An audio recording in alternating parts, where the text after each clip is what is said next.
What's going on? In this video, I want to talk about ThinkOrSwim and your trading environment setup. Let's get into it.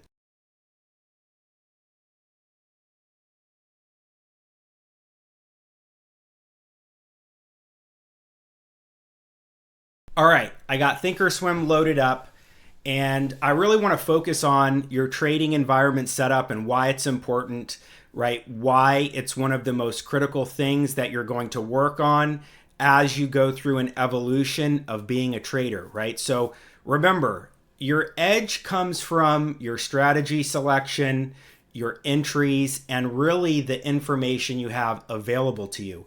When you look at institutions and banks, whether it's real estate or equities or commodities, the reason why the big institutions really flourish is because they have more money, right?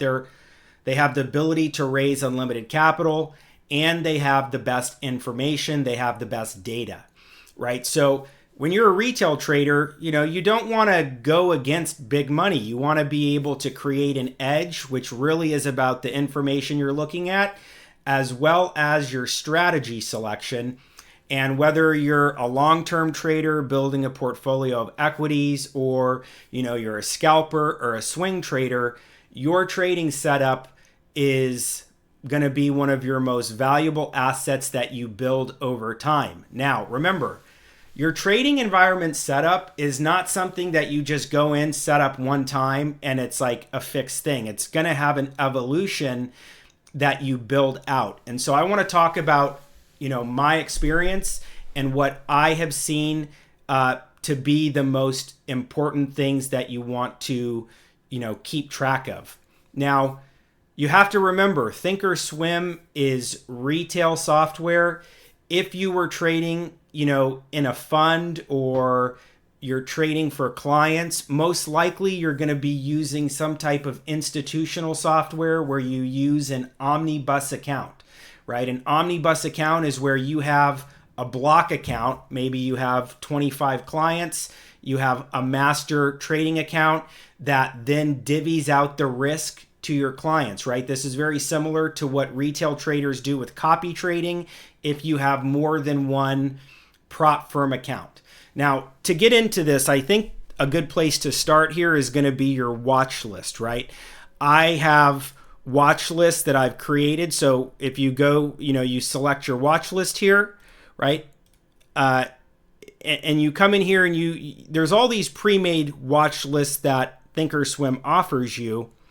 And you also have the ability to create your personal watch list, right? So I have something that, typically for me, when I first open this up, I like to have the equity futures and the metals. And then I come in here and I have the 11 main ETFs that make up the S&P 500.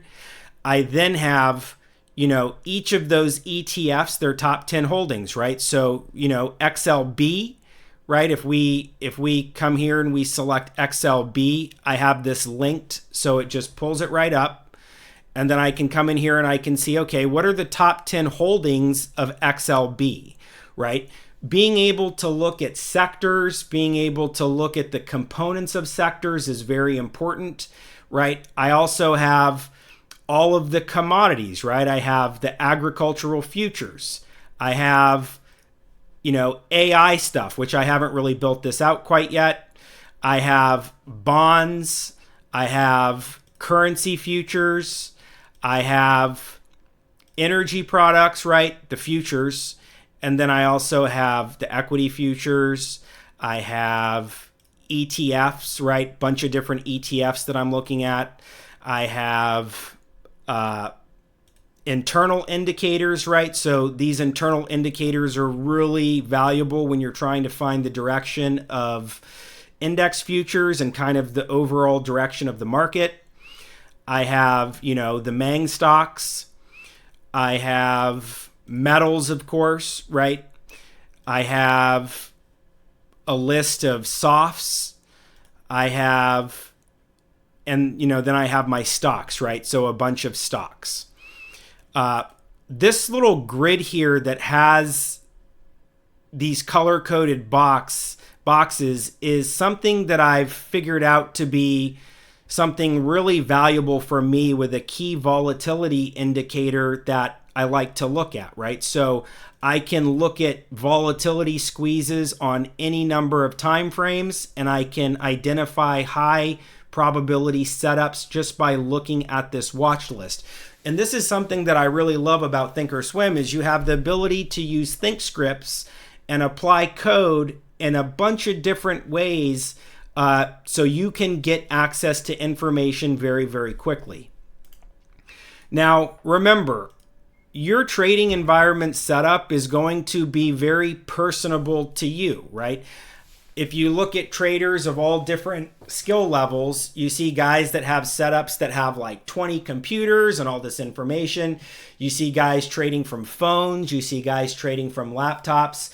And really the name of the game is whatever gives you an edge, whatever gives you the ability to perform and make high quality decisions under pressure is what you really want to be doing and what you really want to focus on, right? So when I started to work with my mentor, when he was, managing a CTA and I was studying for some of these series exams, when we were doing option trades, right, we would be looking at option chains, and we would be looking at different options and constructing different trades. But the majority of the time, we were using pen and paper to actually work out the math of the spread, right? And so it's very important. I think long term, if you want to become licensed, you're going to need to be able to understand options with pen and paper and understand the components of spreads, where your break even is, where your risk is, where you're going to lose, understanding theta and delta and gamma and vega and some of these Greeks that really help you as you're navigating the trading world. Because remember, trading options is a zero-sum game. When you buy an option contract, there's somebody on the other side selling you that option contract, and vice versa. When you sell an option contract, somebody else is buying that option contract, right? So the trading environment is super personal, right? It's going to be something that you're going to work on over time to, get the results that you want to get. Now, the one thing I love about ThinkOrSwim is you have all of this ability to customize this software, right? So if I come in here to style, I have a bunch of styles in here of different scripts that I've found, different custom indicators I've created, right? For example, I found this tasty trade volatility indicator, right? That gives me the IV rank, and the IV percentile, because when you're trading options, one of the most important concepts that you're going to want to understand is always being on the right side of volatility, right? When option volatility is high, that means that option prices are more expensive because there's more volatility, and that's usually an environment that you want to be selling the overpriced options. Conversely, when option prices are low, when volatility prices are low, that's an environment where you want to be buying options, right?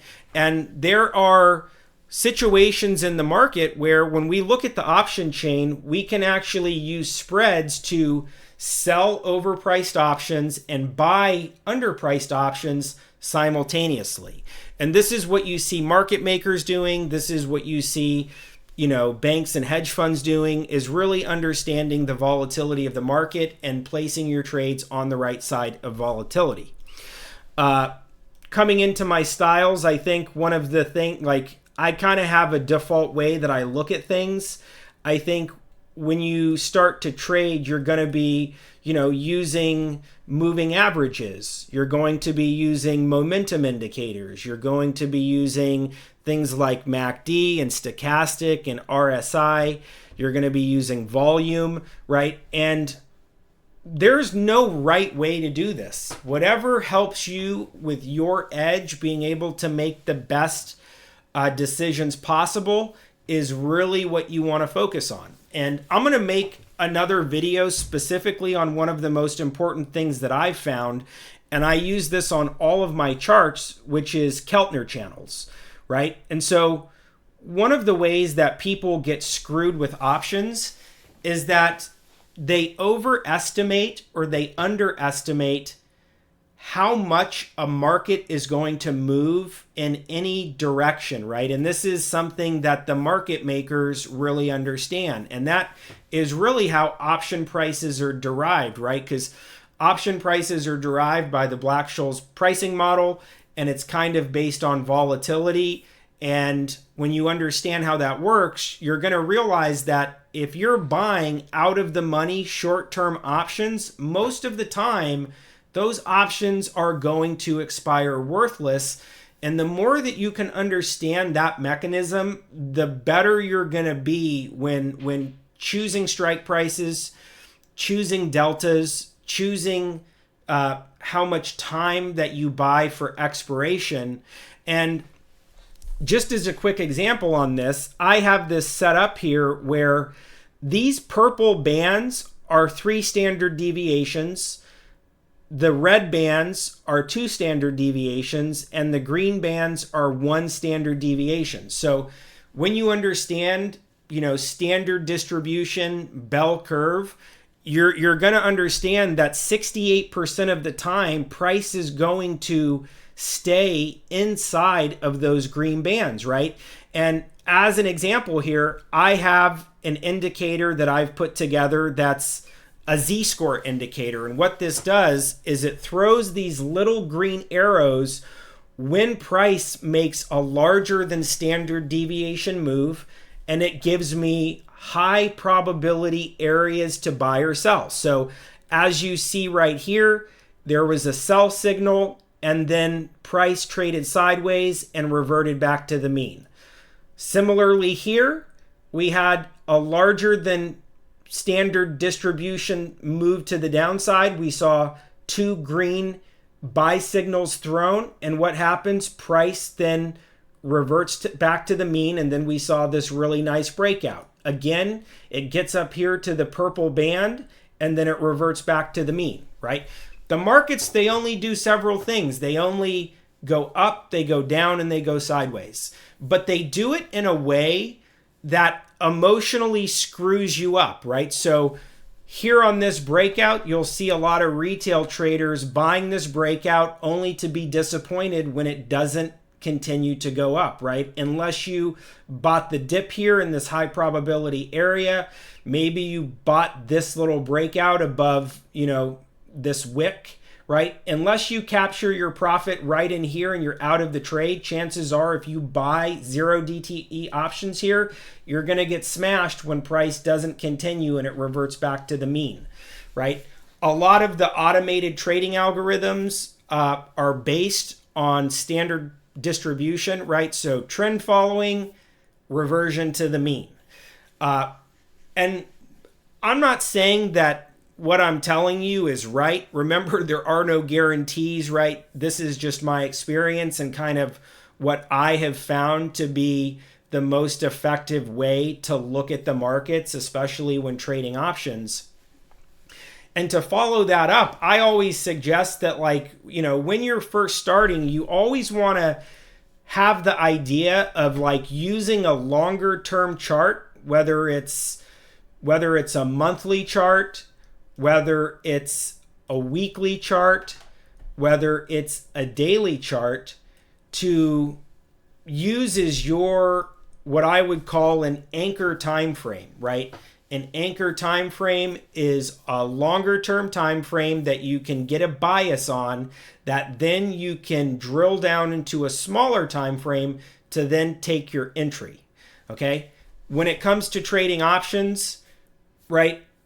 With options, you can swing trade, you can scalp, you can trade intraday, but you have to remember that the markets are kind of opposite in the sense that the big players know that they're selling into strength and then setting up short positions, and then they're buying on the dips, setting up long positions. And this is the most challenging thing that you're going to face as a trader, which is to condition yourself emotionally to flip the way that you look at the market and to realize that red days or days where markets are selling off are your opportunities to get into long positions, and days where you see a lot of strength are days where you're either exiting your long positions or you're setting up short positions. Now, if you're creating a long-term portfolio, you really do want to be aware of like high probability places where you're adding to positions, like long-term positions on dips. But, statistics and history have shown us that, if you create a long-term portfolio and you hold it for 20 years, the chances of you losing money are very, very, very slim, right? The biggest money is made intraday when people get shaken out of the market and they sell for a loss. Now, again, option trading is very finicky, right? When you look at guys playing earnings plays, right? When volatility is high, if you're buying options when volatility is high, you're going to experience volatility crush. And if a market doesn't move in a fashion where you capture intrinsic value, you capture delta, it becomes very hard to make money unless you're using strategies that capitalize on volatility crush, right? Where you're long theta, right? Where that volatility crush, you make money from the decrease in the options price. Now, along with the ability to like set up all these indicators, get things how you have set up, another great feature of ThinkOrSwim is the ability to set up grids, right? So, I have things where I look at, let's say, a 4-hour time frame versus a 15-minute time frame. And this is, a situation where, you can look at the different time frames to really get your bias, at the right place, and then you drill down to then make your entry, right? And this can be set up as many ways as you want, right? Like here I have 15 minutes, 1 hour, 4 hour, right? I have SAR, right? I have a bunch of different indicators that I'm looking at. And I think simpler is better, which is why I have a bunch of different ways that I tend to look at the market, right? You can use volume profile. You really can set this stuff up as complicated or as simple as you want it to be. And, I'm just kind of scrolling through some of the different setups, the ways that I look at the market. But again, on any time frame, when you look at the Keltner channels, the markets, they just don't move as much as you think in one direction. And typically what happens is, the markets move to where liquidity lies, right? They move to where stops are. They move to places where liquidity lies, high probability places where the bigger money are taking their entries and taking their trades. Again, I have different setups here that look at, so I have bonds, I have energy, I have metals, I have index futures, right? Sometimes you want to be able to look at the market as a whole and kind of see what things are trending intraday, right? Depending on, different time frames, whatever. When I'm trading futures, I typically, look at the ES, I look at the NQ side by side, and I also look at the ticks, right? I'm probably going to make some videos specifically on the ticks because I think there's a lot of value when trying to figure out direction and bias. Again, one of the things that I look at almost every day when the market opens is my internal indicators, right? Looking at the ticks, looking at the volume spread, looking at the VIX, looking at the trend, looking at the advance and declining issues, SPY, Qs, and then of course the put call ratio, right? And I know that I'm giving you a lot here, right? Really important to understand that, again, there's no right way to do this. It's very personal to your personality, your trading style, your emotional resilience, and really what gives you an edge in the market to, you know, beat these markets in a way that's predictable and consistent, right? Because at the end of the day, the only thing that matters is, are you able to extract money out of these markets? Do you understand the value in having a long-term portfolio that you can borrow against tax-free? Same thing with real estate, right? Why do people invest into real estate? It's not just for cash flow. It's not just for appreciation. It's also to limit your tax exposure. One of the things that I like, one of the things that I really, really, really love about ThinkOrSwim is the ability to trade options using a ladder, right? So on the ES here, if I come in and I pull up an option here, what I can do is I can come into the charts and I can put a split screen here. And let's say I link this with yellow. And let's say I come over here and on Monday, right, we're already closed for the day. Let's say that I want to look at these at the money calls for Monday. I can right click and I can send this contract to the yellow, right? And this right here gives me a way to look at the actual option price. And then what I can do is I can come in here and I can pull up the active trader and I can actually trade these options based on this ladder, right? So I think, because remember, trading is very quick. When you're trading options, sometimes you need to be in and out of the market depending on if you're scalping or swing trading or longer term positions. You want to be able to get in and out of the market very quickly. There is no quicker way to execute trades than, a depth of market DOM ladder trading setup like this, right? Because, if you're able to trade in here, it really is quicker than coming in here and then buying the option. Then you have to confirm and go like this. And ThinkOrSwim is super polished that it gives you this ability to look at the asset you're trading, look at a specific option contract, and then pull up a DOM and then trade right here on the ladder. So I think that's probably it. I could continue to talk about the indicators and the way the market moves and the trading setup, and I would love to make some more content or some more, answer some questions, whatever it may be.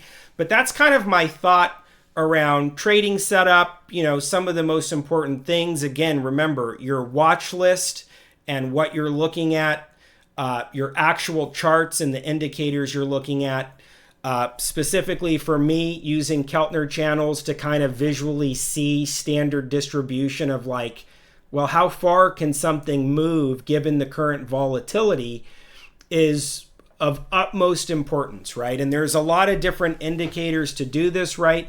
A lot of people, maybe we come in here and we want to change some of these studies, right? We can come in here and edit the studies and we could take off the Keltner channels and maybe we want to use Bollinger Bands, right? Bollinger Bands is another way to look at volatility. It's similar to Keltner channels and it kind of gives you the same thing you're looking at, right? So there's a lot of ability to customize things. There's a lot of ways to do this. And really, it's up to you as a trader to figure out what works best for you, because there is no cut and paste, try and true method that's going to work 100% of the time. It's really about analyzing and looking for the high probability setups that you can then time your entries and then, get in and out of the market with your profit for the day in your risk parameters for how much capital you're working with. Now, again, if you have any questions, drop a comment, drop a like, subscribe, turn on the notification bell, download my free PDF, join my free Discord. Would love to connect.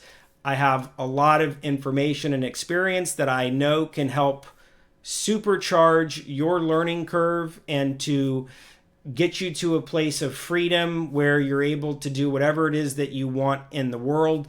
And again, remember, I'm looking for traders, quants, people who want to raise capital, people who are interested in hedge funds, brokers, introducing brokers, right? There's so many things that we can do when we come together in a place where collaboration and, thinking freely, everybody is able to share their thoughts and everybody brings something to the table. There really are no limits in this industry for what you're able to do as a retail trader, as an institutional trader, right?